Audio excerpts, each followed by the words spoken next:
we are going to take our bread out of the oven.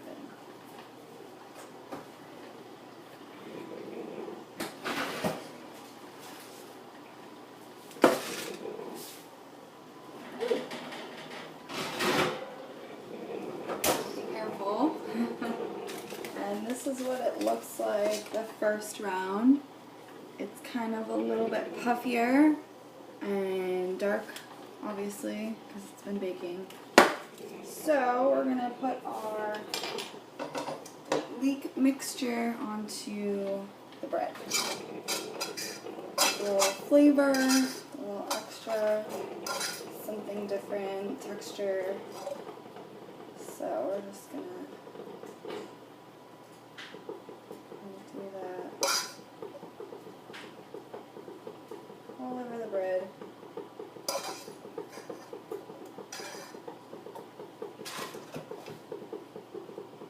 Use your fingers. It's not hot anymore, so it's not a cool bunch.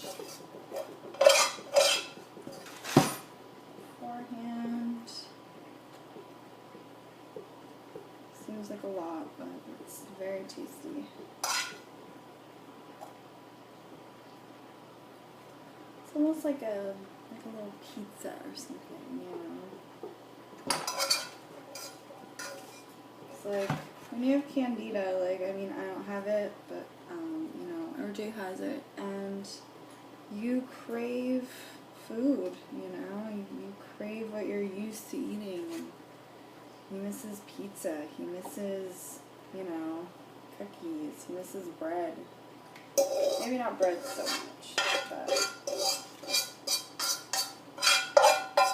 it's kind of like a close second to pizza, you know, so maybe if you know anyone who has Candida, or if you just want to cook like super healthy, go ahead, man. Try out this recipe. Give it to them. See if they like it. Maybe it could, you know, could change a lot of things. You know, this was, I said earlier, this was one of the first recipes that I'd made for him, or that we had found to make.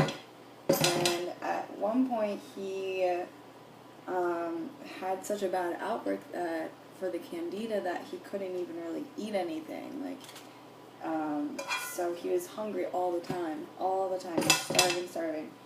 And so I made him this bread, and it's really one of the first things that he found to like fill him up, so he didn't feel hungry all the time. So if you're there, if you are looking for something to fill you up, to make you feel like you've actually eaten a good meal, like, this is definitely a good recipe for that. So I'm gonna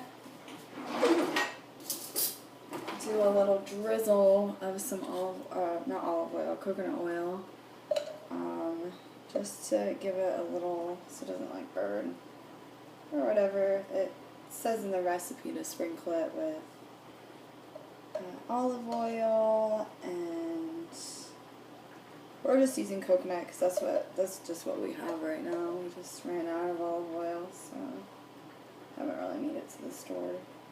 So there we go. Now we're gonna do some salt right on top, some pepper. Then we're gonna do our herbs de. Says herbs de Provence. I don't have that. I have these fine herbs. They smell okay, so, or not okay, but pretty good. I'm gonna use a little bit of them, crush it just a little bit with your fingers to like release the aromatics, and then just kind of sprinkle. Do a little sprinkle, not too much, and then do some oregano. Actually, fresh oreganos are really good for Candida as well, too, so you can use fresh oregano on here if you want. Sprinkle it on. And then we're going to put it in the oven and bake it off for about 10 more minutes.